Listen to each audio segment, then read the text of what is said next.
Art is too important not to share. Welcome to the Allie and Callie Artcast. Hi, I'm Allie. And I'm Kristin. Callie is sick today. Yes. She's got this horrible cold that's going around and she can't stop coughing. And she said, I don't think you can edit out my coughs. I know, this poor thing. She's actually went to the doctor and everything. Right. Poor thing. So she'll be back soon. I know. So like Janie said last week, these are big shoes to fill. Even though they're littler than mine. That's right. They are little tiny feet. Little tiny Callie feet. What's going on with you? You know, not a whole lot. Busy at work. That's pretty much it. Yeah. Well, I'm looking forward to a fun birthday party with my mom. She turns 90. Oh, that's right. And it'll be great. We'll be in Virginia with the entire family. That'll be fun. She doesn't know we're coming, but she did get an inkling about the party, which is actually really good because at 90 she needs something to look forward to. I can't believe your mom's going to be 90. I know, she doesn't look 90 at all. No, she does not look 90 at all. She is a very young 90. She is, and crazy. She's got most of her faculties together. The ones she doesn't have, she's never had, so. Well, there's that. Yeah. Good old Mary. Her little. Good old Mary. Yes, you know, we've had Mary on the podcast. That was like season 1. Was that season 1 or season 2? I don't remember. Yeah, I think it was season 2. I think it was. Yeah, I think it was season 2 because we were here, right, at the chamber. That's true. Yeah, she's an artist. Yep. She's a damn good artist. The theme of her party is "There's something about Mary." That's right. I'm remembering the invitation now. Yes, that's pretty funny. Didn't you guys put a bang? Like a bang thing on it? We swept her bangs up like. So naughty. You know, so naughty, like Cameron Diaz's were in the movie. And the good news is that I don't think my mother's ever seen that movie, so when she sees the poster, she's just going to go, I don't understand. I don't get it. And I don't think anybody's going to explain it I hope not. That would be wrong. Right. Or as my grandma would say, wrong. That's so wrong. That's right. I love it, though. But we're getting excited about our upcoming fundraiser under Western Skies. That is September 23rd at the Rock and Bee Ranch. I know, that's the going to be a really tickets good are only time. $50. I know.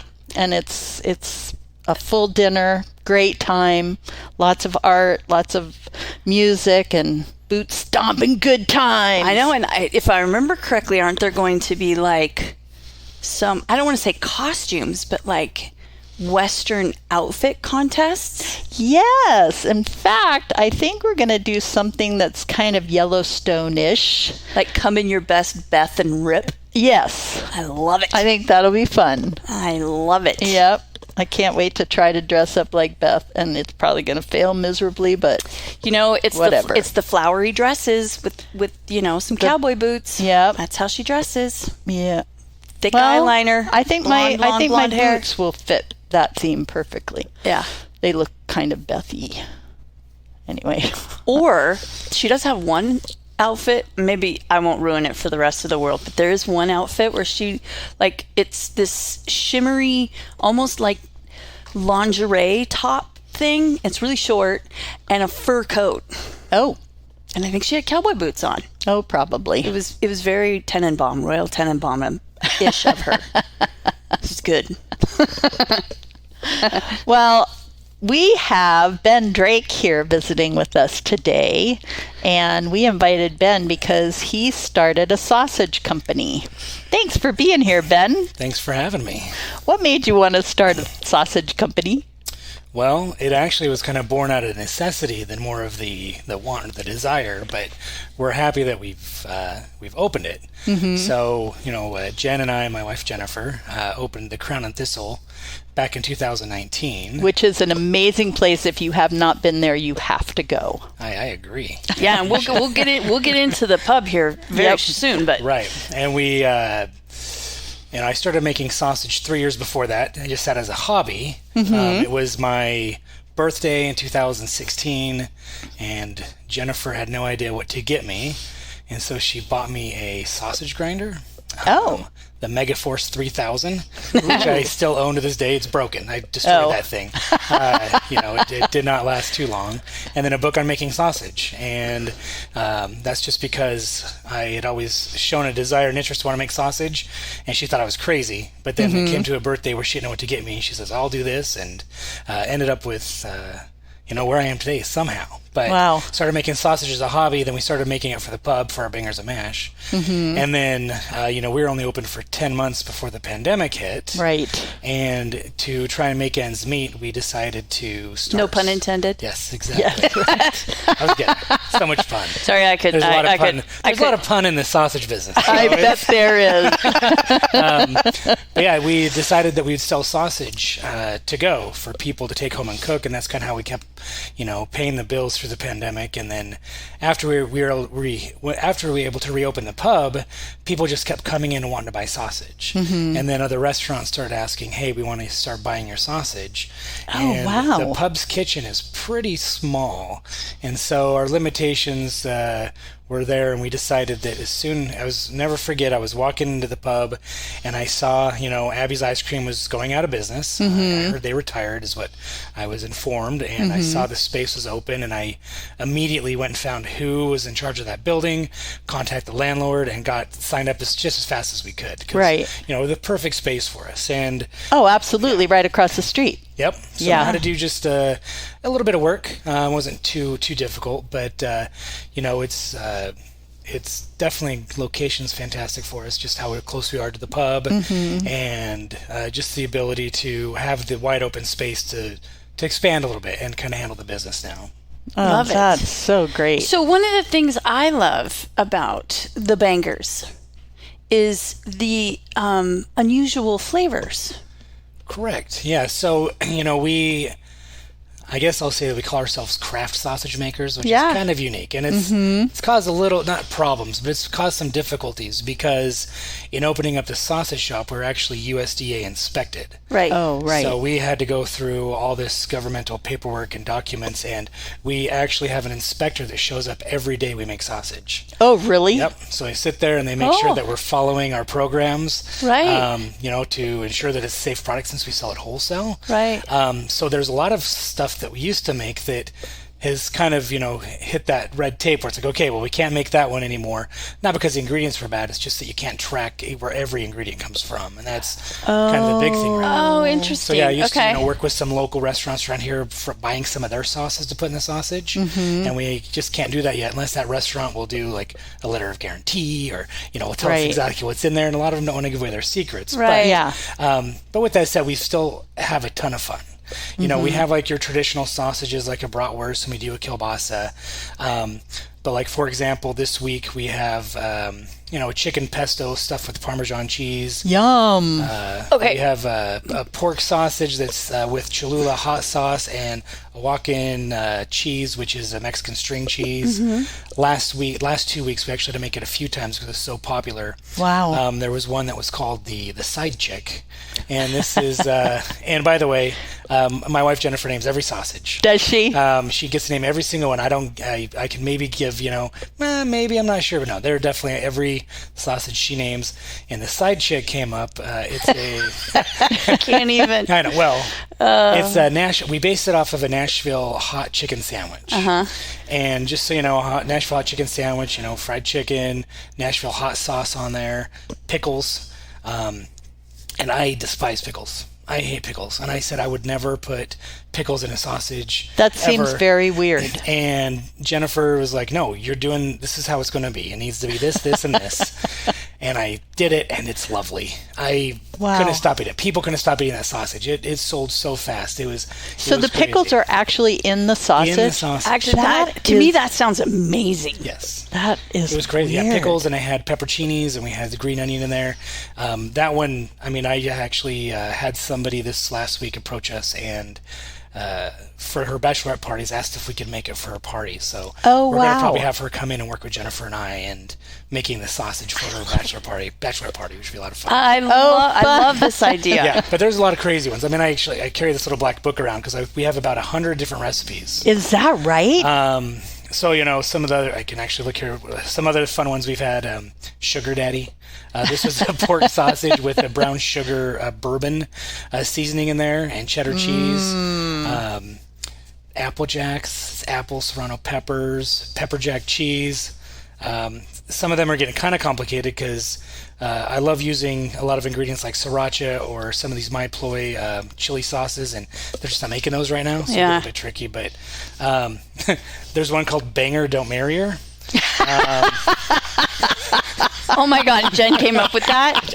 So we actually have a friend that was moving to Costa Rica. I love that. I won't get into the whole story about that, but he met a girl down there, and his farewell party, they asked us if we could make a sausage for him, and we came up, and this was a wild one. It actually had rotel, black beans, jalapeno, some Mexican cheese in there, all sorts of peppers, and but yeah, that name is one that you just say, and people love it. But Oh my God, I love that. Well, that's one of the things that I remember just being in Crown and Thistle and looking at the daily menu of what sausages were available and the fun names that there like were. the Tim Curry. I think that's one of my favorites. and that one is wild. Like when that is off the menu, people lose their mind. Is that right? We actually have people walk in the sausage shop and say, "Where's the Tim Curry?" And we're like, "Ah, man, we made it last week." Like, what are you going to make it next week? We're like, "Oh, I guess." I mean, please don't get mad at me. We'll have it. But yeah, that one's popular. The Tiger King one, that was one that was created during the pandemic.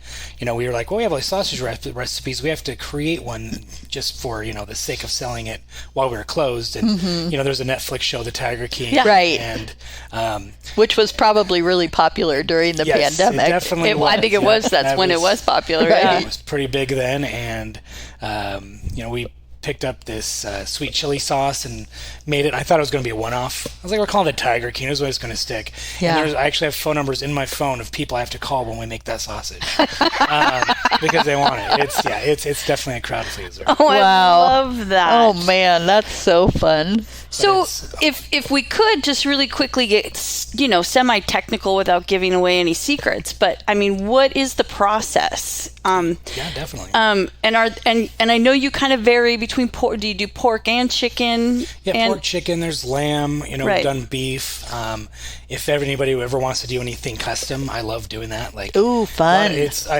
If I had $5 for every time a person said they want to bring me some wild game meat to make some sausage, I would retire. They never show up with it though. I don't know what it is. Oh, but weird. I'm not saying this is why they should, but Right. I'm definitely a busy guy. But they always get so excited, and I think life gets in the way, and getting sausage maybe or is maybe a priority. they right? overestimated their ability to But, get it. Yeah, there's really no secret to what I do, and the new facility that we've opened, you can actually come in and watch us make the sausage. Oh, so wow. it's big windows. We actually have seats set up so you can come and sit and watch production. Oh, Usually fun. happens on Mondays and Tuesdays.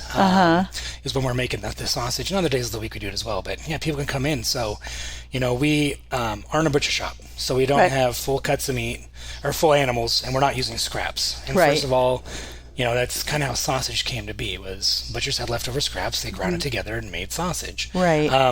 I don't like that. I want to make sure that when you bite into the sausages that we make, that you're actually getting, none of the gristle or the bone or Right. one bite of that, you got to kind of take a break, right? Or right. what was and excuse me for bringing this up, but I mean, didn't they used to say it was lips and Oh God.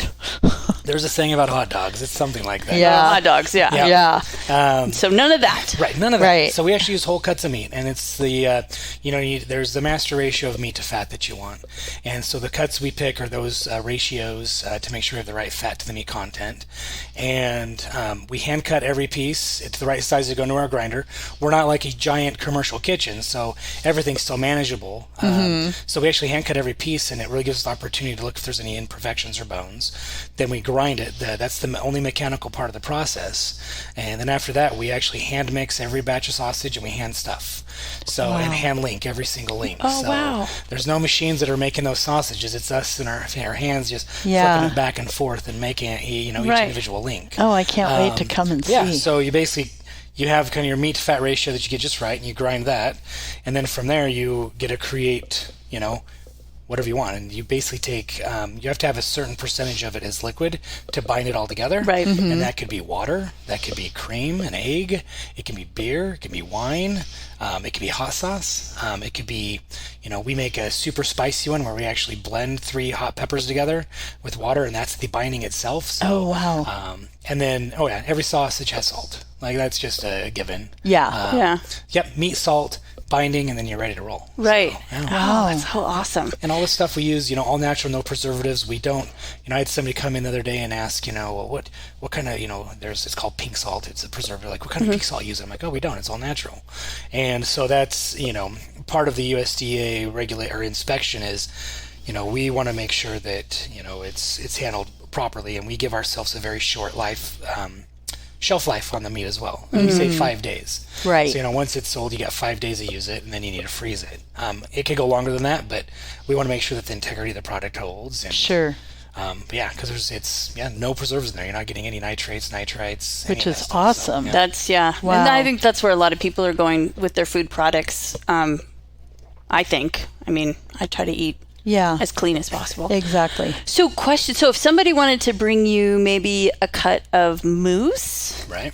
would that be a You good would be sausage? willing Would to- moose Good. be good? And it's just all about what fat you're going to get in with that moose. Yeah, And you'd that's probably always have a to tricky cut part. it.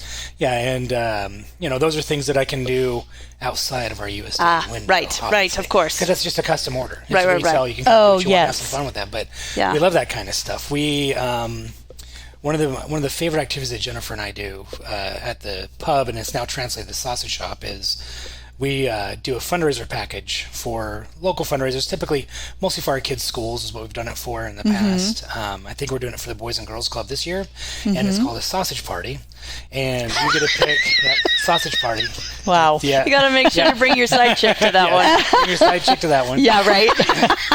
And it's for a person and 9 of their close friends, and they get to come to the pub. Typically that's how it starts, but now we have the sausage shop, so we were just kind of over there. But we provide food and drinks, some fun traditional English ales from the pub, and then they get to make 3 types of sausage.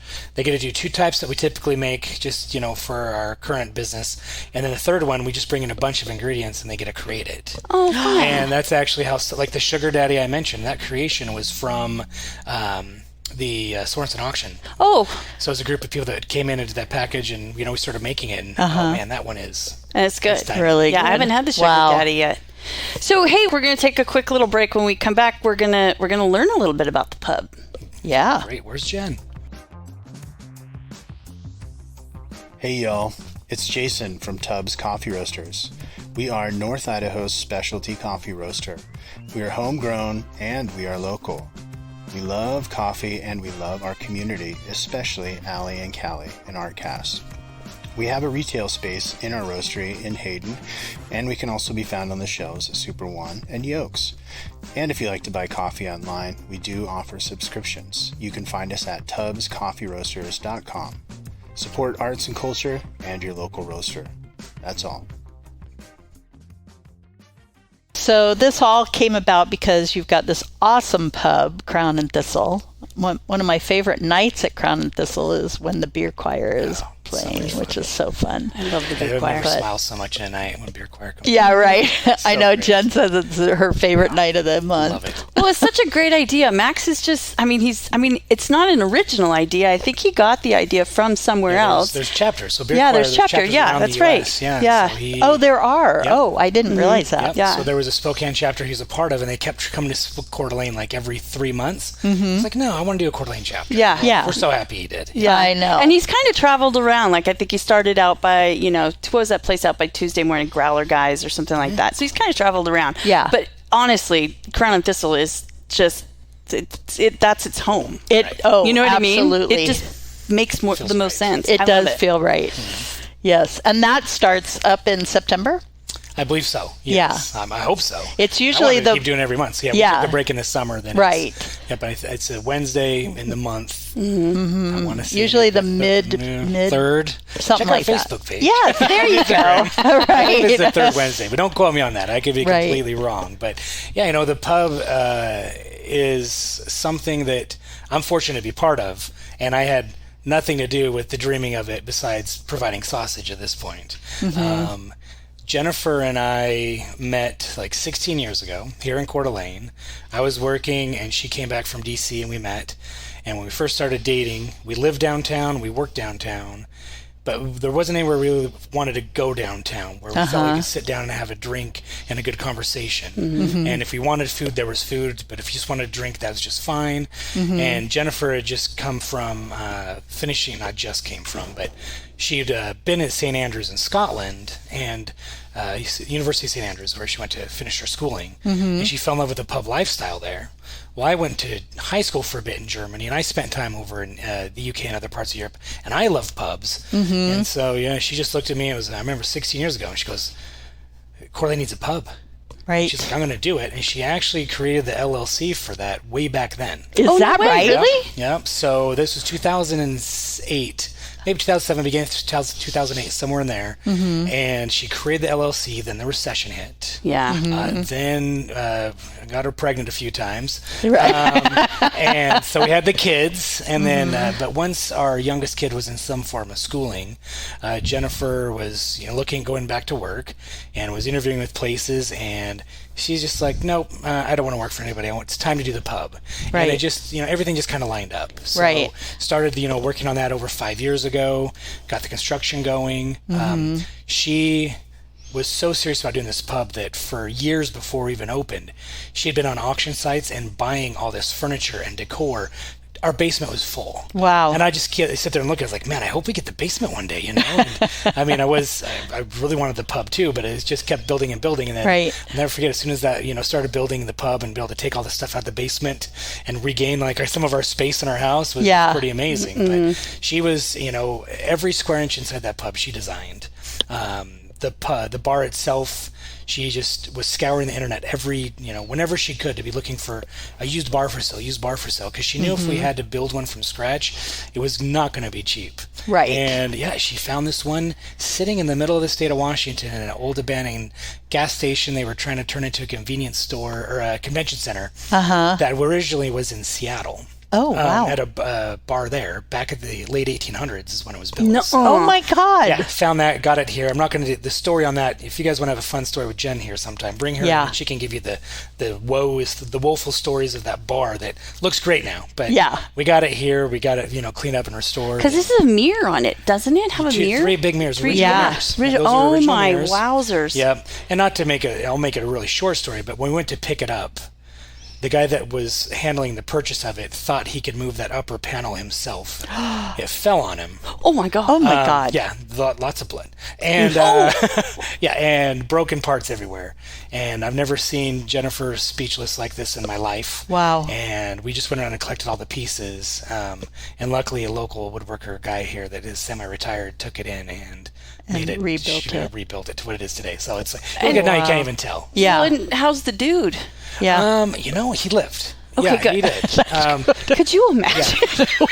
It was one of those. I mean, it was. You'd have the bar ghost. It's like a crime scene. We showed up there, but oh my God, the guy had come here since, and we've met him afterwards. Oh, good. So he survived. So good. Luckily that happened. But lifetime of beers and beers and bangers. Right. But the most important thing about the pub is Jennifer from the beginning said, you can change food, you can change beers, you can change staff, but you can't change atmosphere. Right. Yeah. So when you walk in there, you want to make sure you feel like you're walking into, a pub. And I think you do. And I think most people come there do feel I would say mission accomplished for sure. Oh, 100%. And so the pub it's like has walking into old Victorian times. Yeah. I mean, I've never been to Scotland or the UK, so I don't, haven't experienced them firsthand. But and I have, and I tell you what, when I walked in and saw those snugs, I'm like, yes, that's what it was. I was going to say. I was just going to ask about the snugs. It's funny, you can walk by the pub and it looks kind of empty, but then you walk in and everybody's just filled with people. You're like, oh,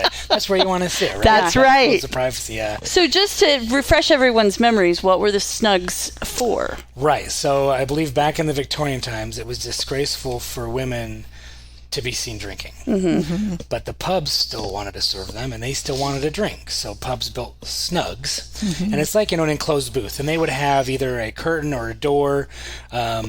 or a snob screen on there, so you couldn't see who was sitting in the booth. And the barkeep would come over, and that's the only time that they wouldn't order at the bars, when they'd go and take the order from the snugs. Sometimes they'd have what's called an annunciator, where a flag or light would turn up, so the barkeep knew to go over there to get the order. But then, the women could get beverages and enjoy them just like they should, Right. while the men sit out there and do their merry whatever, So Jen, if there was a PhD in pubology, like Jennifer would be the professor of that. Right. So, she knew all this stuff, and She has a master's. Yep, we were in England, and sitting in came to be our favorite pubs, and that's kind of what we built our snugs To kind of to reflect. kind of mimic that. And, yeah, they're great. I mean, They it's are. pretty fun. We were in Ireland, and my favorite pub in Ireland is in Enniskillen.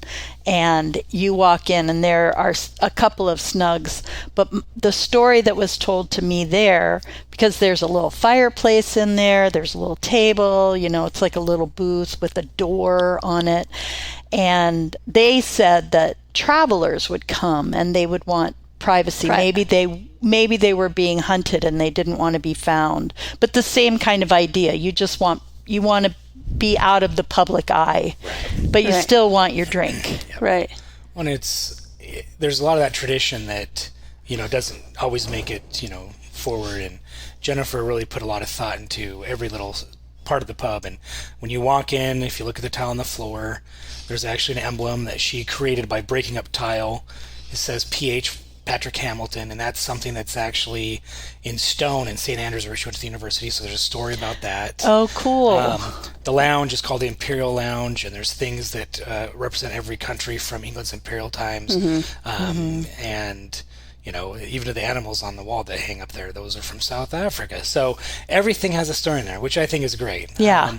We really lucked out in that space too. It's one of, if not the oldest commercial building in Coeur d'Alene. The whole building is. And I worked in that building for years and had been in that space so much, and it was always carpeted, and we had no clue what was underneath that carpet, and we decided, well, let's just look, because we're going to put a whole new hardwood floor in. No, lo and behold, it was the original hardwood floors. That's amazing. When the building was built, and there were sections that were missing, but so instead of, the hardwood guys said, we can make it look the same. And Jen said, well, no, we actually want to remember the history of the space. So when you walk in, if you ever see wood that goes, I'm trying to think where I'm standing here, wood that goes east to west is the original floor of the pub. Oh. Anything that goes north and south are where we put patches in. Or anything that's a little bit bigger or different Right. too. Oh, I'll have to So notice you're when I'm going in there. you're like, Yeah. oh my gosh. So mostly towards the front where there was like cut-ins. There's a staircase there that goes down that was filled in as well. So yeah, you'll kind of see what was the new, what was the old. So. Oh, that's one so of my fun. favorite things about the pub, and I honestly remember this even when you guys first opened, was, you walk in and it looks like it's 150 years old. It does. 200 years old. And you're just like, the attention to detail, the light fixtures in the snugs, and, the signs on the walls. Just everything is just, it's impeccable. Really well It's done. Yeah, really, funny really to look well done. back to when we first opened, and we thought we're open, we're done, everything's decorated here, and then to what it looks like now, because it just keeps growing. Yeah. It just keeps evolving. We have people from the UK, they show up and, hey, I have all this stuff in my attic. We have no use for it. Do you want it? I want it. We're like, yes. Oh, just yes. yeah.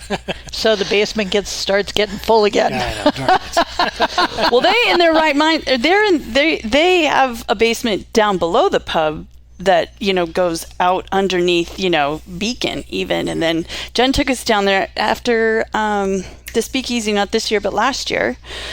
She's so giddy about it. I feel like that place is like it's your fourth child. Oh, no, really? Definitely is. Yeah. No, there's a lot of babysitting.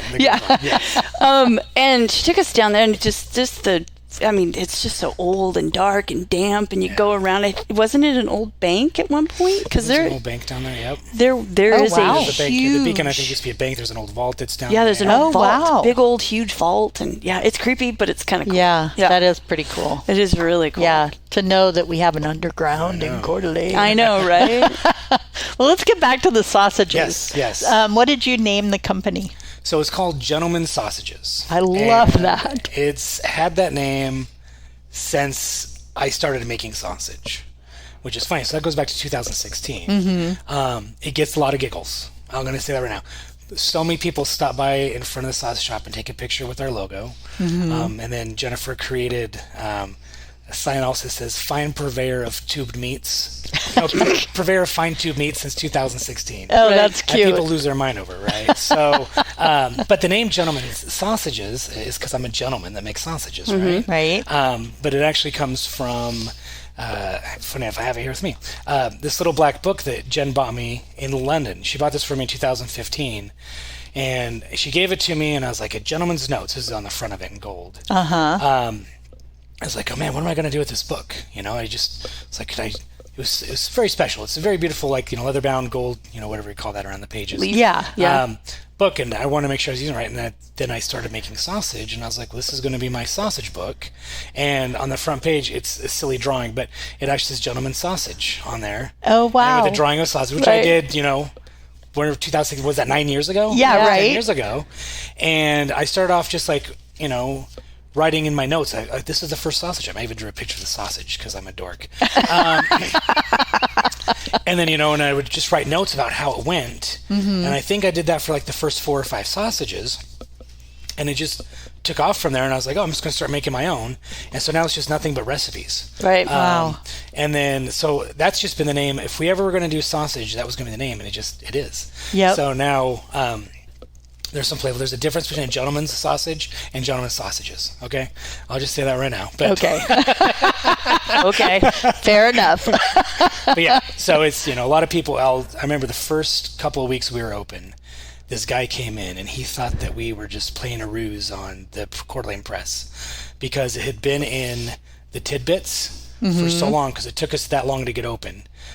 Because every week it says, look forward to Gentleman's Sausages in the old Abbey space, right? Right. And it was in there for almost a year. Oh, wow. This guy's like, we thought you were just playing a ruse on the press. You weren't actually even opening up a business like this. Just pulling a fast one on Neil's. And I'm like, no, it just took us this long to get to the point of getting open. Right.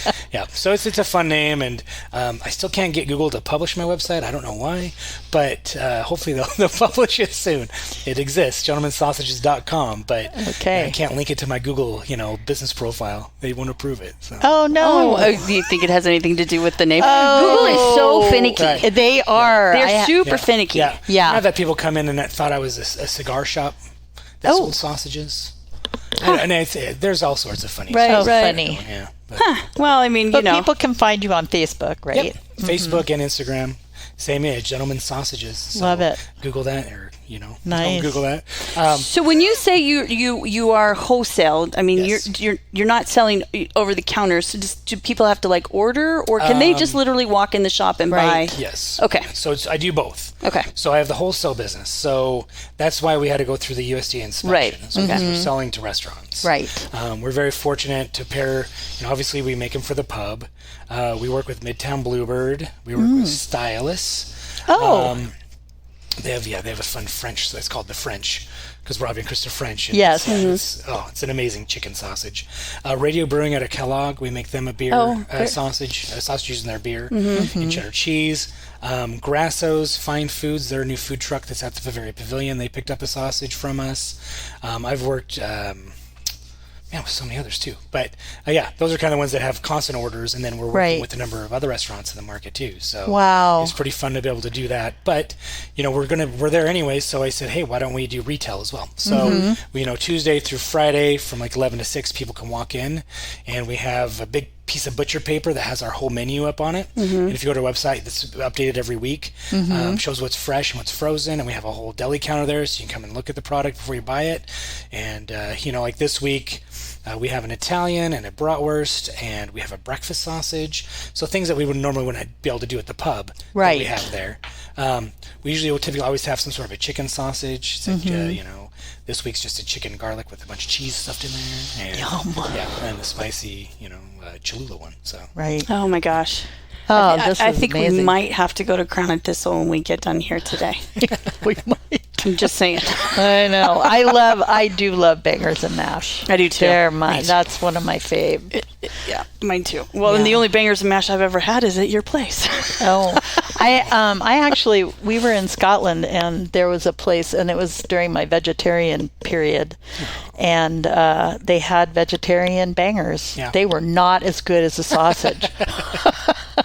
Yeah, I've attempted. What I need to try and determine is the casing, like what you put it into. Oh, right. Yeah, trying to get that at my level has just been difficult. The things I've tried just don't work. They fall apart, disintegrate, and it's just not worth it. If it's not going to be done right, then. Because that actual layer is a meat product as well, It correct? is. So the casing on a sausage is, Okay. hog intestine.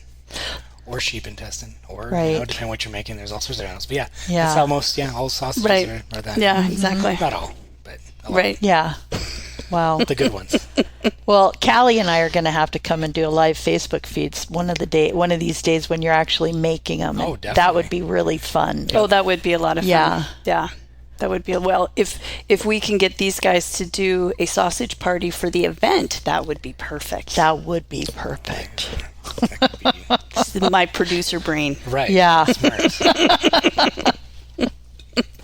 Well, awesome. Well, thank you so much, Ben, for being here Yeah. today. I do kind of want to make sure we get addresses and names and, so, we've got Crown and Thistle on 4th Street, just north of Sherman. Yep. And then Gentleman's Sausages the Gentleman's right across Sausage, the street. right across the You street. can see them both from each other. Yeah, the Gentleman's Sausage is 112 North 4th, and then the pub's 107 North 4th. So they are just so close to each other. Right.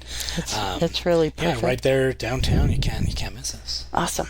And I just can't stop looking at your shirt. It's this is my worst shirt. My worst shirt. My Worst verst. My verst Yes. shirt. And I found it. I just wake up sometimes, throw a shirt on, and just go to work, and I found this one buried in my drawer the other day. I'm like, I got to wear that this week. And, That's right. Yep. It's And, perfect.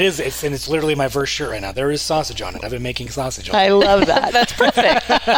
That's perfect. Well, thank you so much for thank you so much. sharing your creative endeavor. It's pretty exciting. I'm excited to be doing it. Yay. yeah. We're lucky to have you guys in town. Yes, we are. Hugely lucky. We sure are. We love Coeur d'Alene, and we love to just make it better and better. So, Yeah. That's right. Yep. One sausage at a time. One sausage at a time. One banger, but don't marry her at a time. And on that note, I'm Allie. and I'm Kristin. We miss you, Callie. Yes, we do. And whatever you do today, make sure it's creative. The Allie and Callie Artcast is a program of the Coeur d'Alene Arts and Culture Alliance and is sponsored by NIA, North Idaho Alliance, a woman-based leadership organization designed to inspire, uplift, and impact your community and lives. And Tubbs Coffee Roasters, globally sourced, locally roasted coffee.